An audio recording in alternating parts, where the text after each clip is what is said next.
You're listening to the Author Stories Podcast, bringing you the story behind the stories and the storytellers. Margaret White, Terry Brooks, Sheena Kamal, Matthew Quick, JT Ellison, Walt D. Williams, Brad Ford, Corey, Dr. O, Brandon Sanderson, Robin Mott, Ernest Klein, Jim Butcher, Charlene Harris. Visit hankgarner.com for archives of all the shows. Today's guest is... Well, thanks for joining me again for the Author Stories Podcast, where I bring you the story behind the stories and the storytellers. Today, I'm really excited to have Courtney Evan Tate on the show with me today. She has a fantastic new book. It's called The Last to See Her. And let me tell you guys, you know, these long, cold winter days where you just want to curl up with a great book. This is one that you need to have in your to-be-read pile this year. The Last to See Her, out everywhere today. And welcome to the show, Courtney, and happy release day. Thank you so much, and thank you for having me and saying such kind words. I have to ask, your accent is so charming. Where are you from? South Mississippi, down near the Gulf Coast. I knew it was the Deep South somewhere. I just didn't know where. I love it. Thank you. Well, Courtney, we begin each show with the same question, and that question is, what is your first memory of wanting to be a writer or storyteller? Oh, this one's easy. I was so little. I think I was maybe 9 or in there, and I read Where the Red Fern Grows in school.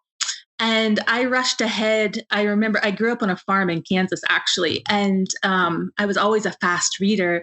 And I remember I was reading ahead of the class. I was at home and I was reading ahead of the class, and I got to the end at home. I was sitting in the barn, and the end of that book just completely shattered me. And so I wrote a different ending myself. And from that moment on, I just loved the idea of being able to alter stories or to write my own. And so, because it just made me feel so much better having that alternate ending. And I thought, man, there's such a power in that. So that's when I caught the bug. That's amazing. I also remember having a visceral experience with Where the Red Fern Grows. I can remember where I was when I finished that book. I went with my grandparents to my great aunt's house, my grandmother's sister. And I was sitting on her bed reading one afternoon, and I got to the end of that book, and I just remember being completely wrecked by that book. Yes, I was in the hayloft, and I can literally remember the smell, like the sunshine coming in and the hay, and it was the first book that ever really made me cry like that. Because when you're little, there's always a first book that you cry Right. to have a happy ending, right? And so that was mine, and I'm like, oh my God, why? And so I just rewrote it for myself, for my own peace of mind. And that's a great book. It just didn't end the way I wanted it to. Right. Well, it's such a powerful thing for, we talk a lot about when kids realize that people make books and they don't just appear out of the other world or something. The people are behind these. And for a lot of people, that's a kind of an awakening moment that, well, if people made all of these books, then I can make a book. And that's a very empowering thing.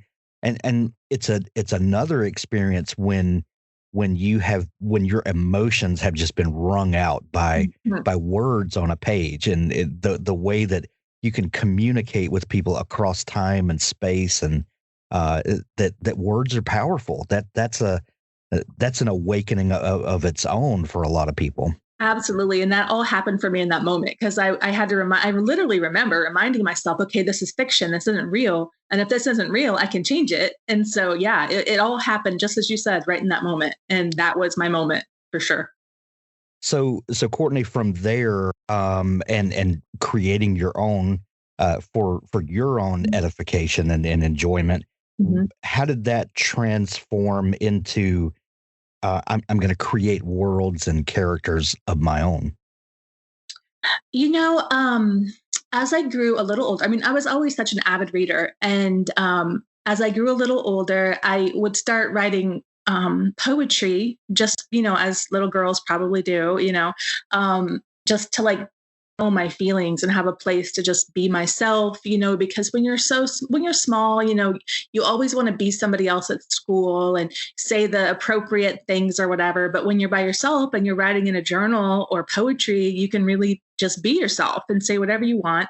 And that's kind of how it progressed. And then I remember when I was in junior high, an English teacher, we had read The Call of the Wild. And so we all had to, I can't remember exactly what the assignment was, but we all had to write a piece of fiction ourselves in that time period and place. And when I submitted my assignment, she said, you've really got talent, and I was in like 7th grade, I think at the time. And, so that was when I really, first thought, well, maybe I do have talent, I just kept writing from there. And I remember my mom told me at some point in high school, writers don't make any money.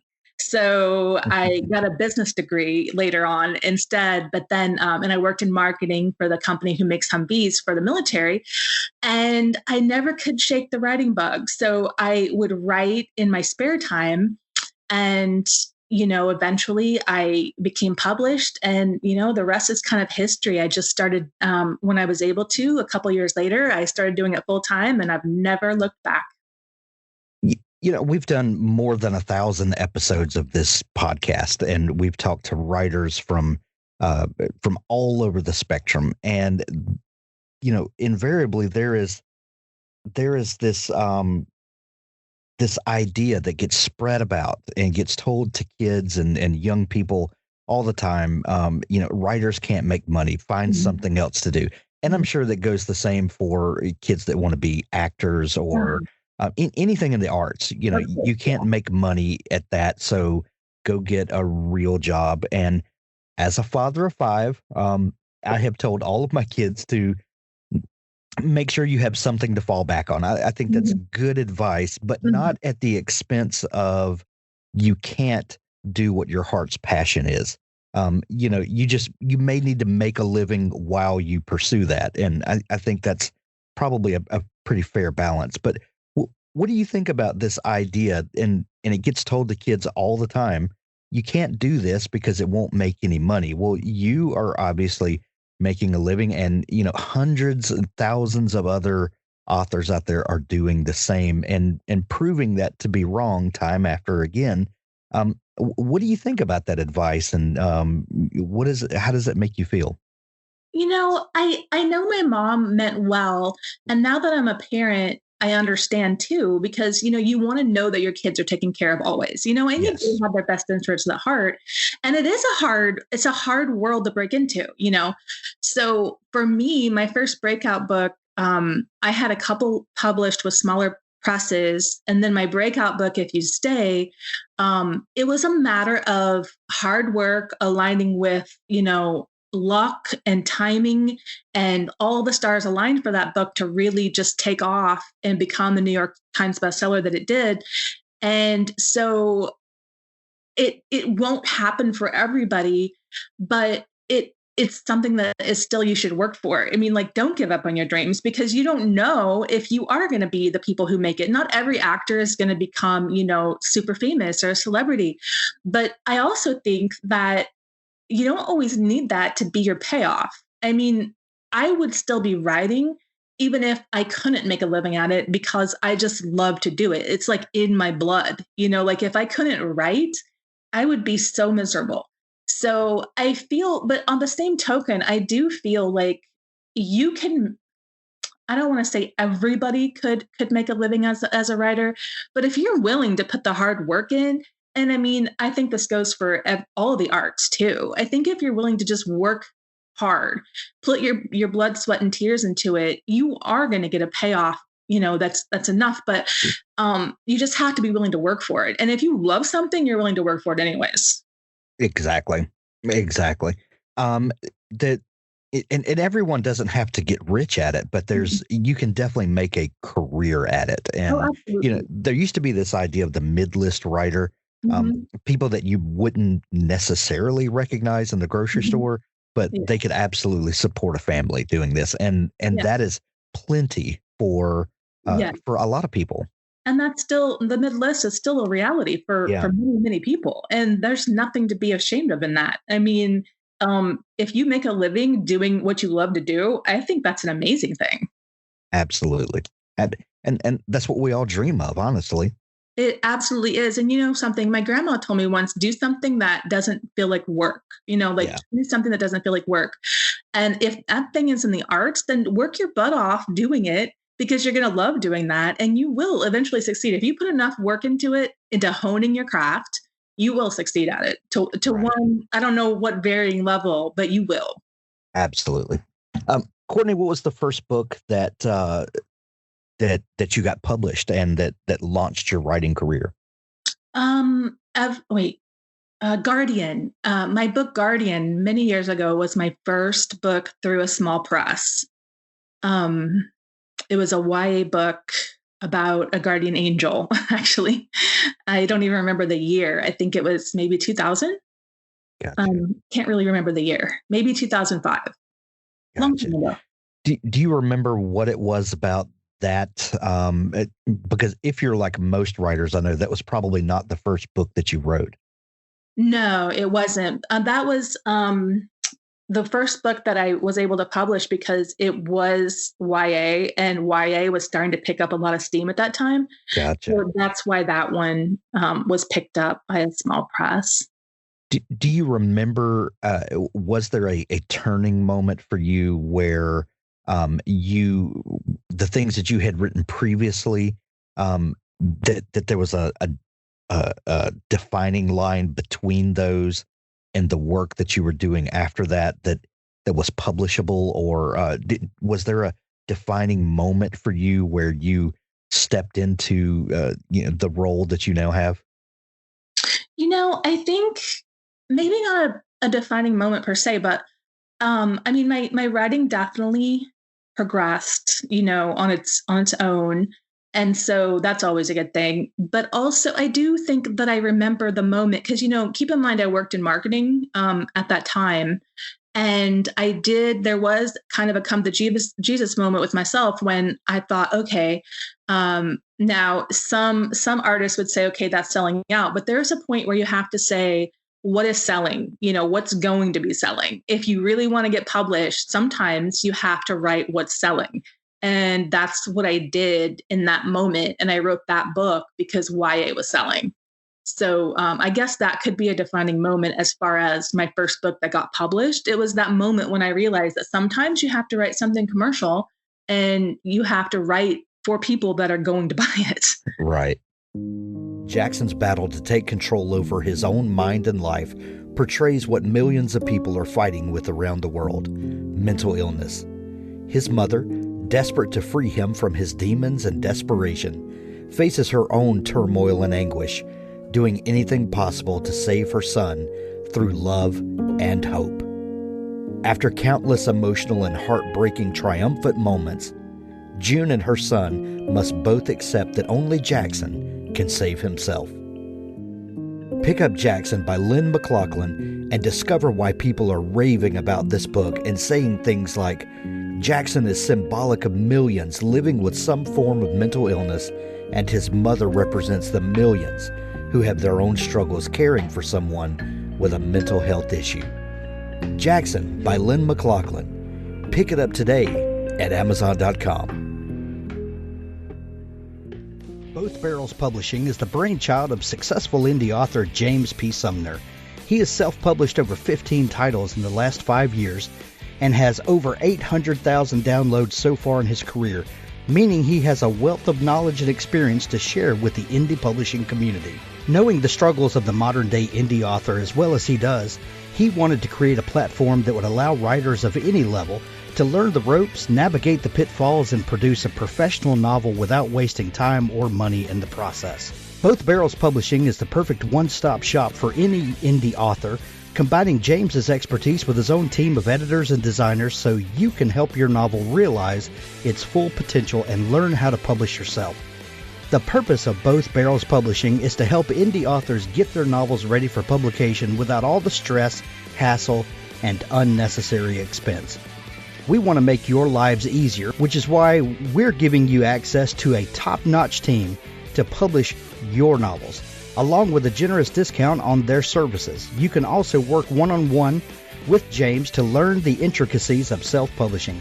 No hidden cost, no false promises. We simply want you to publish the best version of your novel. BothBarrelsPublishing.com. That's something that especially a lot of new writers really struggle with, because a lot of people feel like they have a story in them, and that it means something to them. And if it means something to them, and I'm emphasizing means, because it's personal, very much. And there are definitely ways to have things that are very personal to you and that mean something deeply to you to also be commercial. And that's something that a lot of people wrestle with is, how do I write to market yet still be true to the passion that I have and the vision that I have?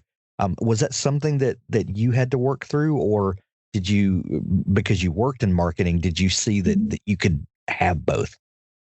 I think I had a little step up because I did work in marketing. And so I kind of understood already what it meant to mold yourself into what you needed to be. But with that first book, I was a preacher's kid, and so I took my backgrounds, and that's why that book, because I knew paranormal YA was really starting to sell, and I considered angels kind of paranormal. So that's kind of why I did that. But it was also still important to me because of my upbringing as a pastor's kid. And, my dad had died like a couple years before that. So that was also kind of a catalyst. And then, honestly, as my career progressed, I did take things from my own life, because I went from YA to, I was one of the first authors that really broke out in new adult. My book, If You Stay, was new adult, and that hit just when new adult was exploding. So I took something that was from my own life and put it into that book, If You Stay. And then even later than that, I phased from new adult into women's fiction with Saving Back. And that was, I used my oldest son's struggle with drug addiction. I used that in that book. And I think readers can definitely tell if you are passionate about a subject or a topic, and you put that into your writing. And every one of the books that I've done that with has done really well. Do you look at your career now, and from my count, you published over 20 books. Do you consider yourself to be an author whose feet are planted firmly in one genre or another? When you begin a book, does genre matter to you in the beginning?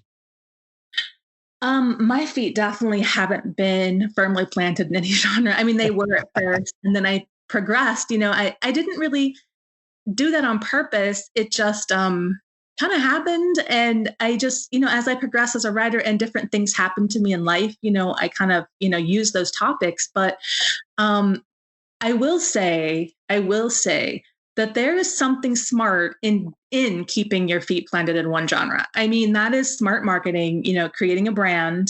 I don't want people to think, oh, that's, you can write whatever your heart wants and that's great. No, honestly, I do think it's smarter to become known for one thing. I just wasn't that smart when I started out. So yes, my advice for other young writers would be probably, pick one genre, or if you want more than one, definitely have a separate pen name, to just differentiate that. But no, I obviously my genres are widely varying. Well, speaking of pen name, you write under the name Courtney Evan Tate, which your new book, The Last to See Her, is a Courtney Evan Tate book, but also as Courtney Cole. Yes. Why differentiate between the two names? What's the difference? Okay, well, Courtney Evan Tate, that's my thriller name. Although the reason it came about was actually just logistical stuff, admin stuff, where I was under contract with Simon & Schuster at the time for Saving Back with my Courtney Cole. And then, so I was boxed in. So I created the name Courtney Evan Tate. as a way to write domestic thrillers for HarperCollins, Mira. So, sometimes the business side of writing, kind of determines what you do. So, yeah. But no, Courtney Evan Tate is my thriller name. So you said domestic thriller specifically. What does that mean to you? It's domestic thrillers are, they are centric around the family somehow, and they also keep you on the edge of your seat. And like domestic noir, I really love that. I kind of want to do that next, where it's just a little bit darker.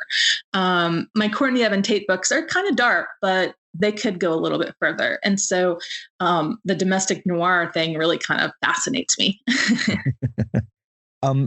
So when you created Courtney Evan Tate, what was that first book that launched you into the thriller space? Such Dark Things. And what was the first idea that came to you about that book? It was about a man who had cheated on his wife, and it was a point of view being told between him and his wife, and the way their life unraveled at that moment, and the dark things that they never saw coming. And did when you first envision a story, is it a character that first comes to you? Is it a setting? Where does that story usually begin? I'm definitely a character writer. I see the characters first always. And so, I don't know why that happens to me, but no, I do. I see the characters clearly, and I'll spend time, I'll sit down and I'll discover everything about that character. And then the plot comes second. Gotcha. You followed that up with I'll Be Watching You. And this is your third book, The Last to See Her. Mm-hmm. As you go from book to book in a new genre where you're definitely making your own space there, does it feel more solid the more books that you produce in the genre? Do you get more comfortable with the genre constraints? Oh, definitely. Yeah, no, definitely practice makes perfect. I don't want to say perfect because my works, nobody's work's perfect, but definitely practice helps.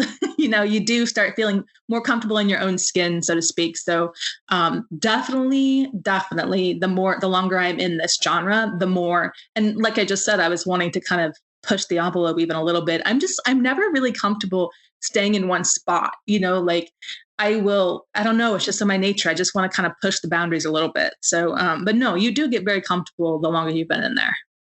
What are some of the things that make a thriller a thriller? What are some of the hallmarks that, as a writer, when you're writing the book, you can read back over your draft and say, there's not enough tension here, or there's not enough, X, Y, or whatever. What are some of those conventions that you need to live within as a thriller writer?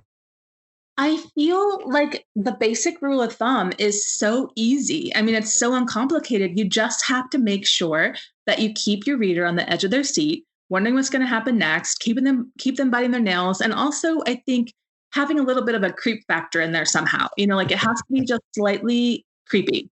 So I feel like just concentrating on making their adrenaline pump, and it's going to be a thriller.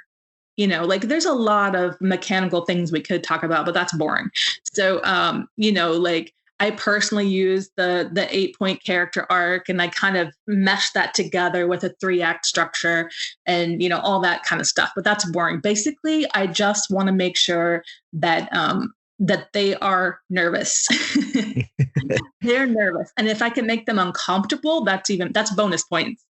And absolutely too, that my very best editor, one of my best, I've been blessed to have truly great editors. One of my best editors, she told me one time, never leave drama on the table, ramp it up. She would always put little, comments on there, like ramp the tension up. Don't leave this on the table. So I've always used that in every genre, people don't come to your books to be bored, so I always try to extract the last bit of drama out of there I can, and to keep them nervous. Don't leave anything on the table. That's great advice. That's Because the worst thing you want is for there to be a setup that never pays off. Yes, yes. So never leave anything on the table. That was honestly one of the best pieces of advice that I've been given from an editor. So the new book, The Last to See Her, how did this story begin for you? When you first started envisioning it, what was Genevieve the first character that came to you, or was it this kind of missing person? Okay, so Jen definitely was the one that I thought of first. Well, I don't even remember with this particular book, because this book is not based on anything in my own personal life. But I don't remember why, but I started this, you know what? This might be the only book where the plot actually came to me first, because I remember I was sitting in our family room, and for some reason, the idea for a story about two really close sisters going away for a weekend, and then only one returns, and then everybody, somehow they start focusing on the other sister. This is the only book I've ever done that I've thought of the plot first. But yes, I thought of Jen first, and her character was just completely vivid to me. So then I immediately started plotting out the characters before I fleshed out the plot. But yeah, I just thought how intriguing. I have 2.5 sisters of my own, 2 sisters that I was born and raised with, and then one sister from my dad's subsequent marriage that she's a lot younger than me, but she's obviously still my sister. But my other 2 sisters, though, were only a year apart, all 3 of us. And we grew up just thick as thieves. And so I think if you have close sisters like that, it's always so interesting to come up with storylines about sisters like that, and then kind of twist them into, well, what if this happened? What if, this happened? So I think that's really where I got the basis for the sisters dynamic. Well, and this is not just a simple sister's trip that goes wrong. Jen has some other things in her life going on. She's going through a messy divorce, and which then, ramps up tension all its own. Yeah. And then, you've got this other mysterious thing that happens in an insurance policy. How did you start pulling together the different aspects of the mystery, if you will, and when did that start taking shape? Well, I just started thinking what things could be, I don't want to say red herrings, but what things could possibly pop up that could have a logical explanation, but could also mean that, could also absolutely implicate somebody close to her. I don't want to give too much away. I don't know exactly how to answer this without giving too much away, but I just think that always something to keep in mind when you're writing, any book, but especially a thriller, everything you bring in has to have a purpose. Like if you write a scene, so I see so many newer writers like on social media or something saying they're writing a film. Oh, no. Every scene has to drive the plot forward. And if it's not, then you need to delete it, so all of these little elements that I brought in, they served a purpose. They either threw suspicion onto somebody else, as a red herring, or they were real. And I don't want to differentiate which ones were which, because I don't want to have any spoilers. You said earlier that you are definitely a character based writer. Yes. What's your planning process like? Do you go into a new project with a plan? And if so, how much pre-writing do you do before you actually start writing the story? I am definitely a character writer. And what'll happen is I'll see this awesome character in my head. And then very shortly after that, I'll think, okay, how can I use this character? What kind of plot would work for this character? So then I'll think of a sketchy plot. I'll sketch out a plot, just a skeletal plot. And then I'll sit down and really get to know the character, all about the character, favorite color, star sign, job, whatever. And then I start to, I fill in kind of a skeletal outline, but then and I'm talking skeletal, like basic plot points. And then what I do is as I go along, I'll know where I want the book to go. and I'll know how I want it to start. The middle, writers always talk about the dreaded middle. The middle is always the worst. And I think it is that way for any writer. But what I personally do is the night before, every night I sit down and I plot out in detail the next couple chapters. And then when I actually go to write them, they just the writing that flows far better. But I start out with only a skeletal plot. Do you find that doing that character work and really knowing and understanding a character's motivations and the things that make him or her tick, does that help in those in those times where you're sketching a couple of chapters ahead and thinking of what situation this character is going to bump into, knowing their kind of what they're made of? Does that help move the story along? 1000%. And in fact, this was advice that same editor that gave me the other advice I shared. She also, this one time, I had written a trilogy, I think. And with the second book, I turned it in. I literally turned the book in. And she said, she called me over the weekend and she said, listen, some of these characters aren't ringing true. And she's like, I love the storyline and I love the characters, but you've got to flesh these out. She's like, I want you to take this weekend. I remember I was walking. I was taking an early morning walk and she called me. And she's like, I want you to take this whole weekend and flesh out these characters. I want you to discover every single about these characters. I want to know their favorite color. I want to know what they would do in this situation, blah, blah, blah. And that's probably equally as important as the other piece of advice she gave me, because it really makes it easier as the story goes by to know everything about this character. What would they do? What is out of character for them? Because you really, honestly, you have to pull back the layers of each character like an onion, the same way you would the plot. And so you don't want to have a data dump at the beginning of your book and just, have your character be two-dimensional and just tell the reader who they are. You want to show them as the story goes, and you got to make them three-dimensional. And I think you really can't do that unless you do, take time to discover your characters in the beginning. Absolutely. The new book is called The Last to See Her. And like I said earlier, this is a thriller that you've got to have. You've got to get your hands on this book, whether it's in Kindle edition or paperback, or is there an audiobook of it? I forgot to look. Yes.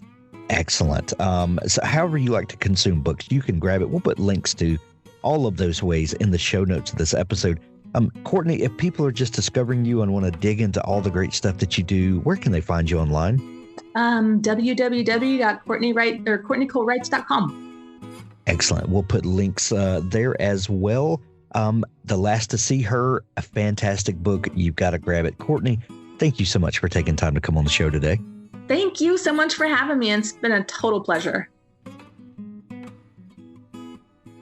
A hitman with a conscience. Ian Bragg is paid to kill people.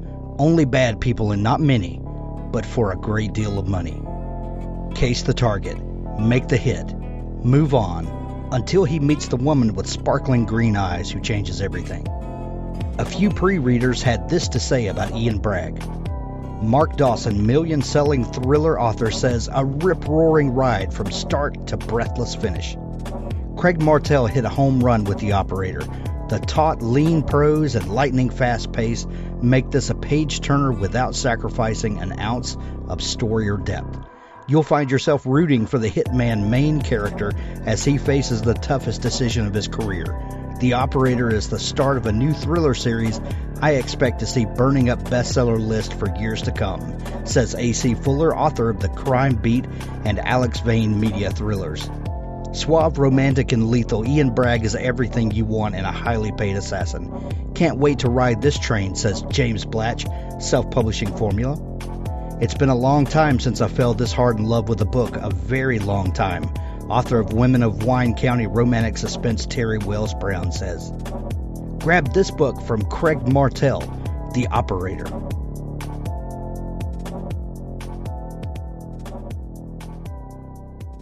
Bone Thief, John Driscoll, Book 1 by Thomas O'Callahan. A sociopathic killer is using the internet to lure seemingly random women to their gruesome deaths in New York City. During his heinous murder spree, this madman is extracting the bones of his victims. His sheer brutality has the residents of the Big Apple in panic mode. Who is this twisted psycho who's abducted a housewife in broad daylight only to dispose of her lifeless body alongside a lake in Prospect Park, nailed the boneless remains of a nameless drifter to the underside of a boardwalk at Rockaway Beach, allowed the gutted corpse of a single parent to wash ashore under the Brooklyn Bridge, and has had the audacity to leave the desecrated body of the Magnolia Tea heiress rotting atop trash at one of the city's sanitation dumps. NYPD's top cop, Homicide Commander John W. Driscoll, has never witnessed such savagery. Hammered daily by the district attorney, the mayor, and the police commissioner, the lieutenant, who's battling his own inner demons, must use every resource available to put an end to the killings. In a race against time, Driscoll, aided by Sergeant Allegante and Detective Cedric Tomlinson, sets out on a roller coaster of an investigation to first identify the villainous fiend and then put an end to his butchering. Grab Bone Thief by Thomas O'Callahan now.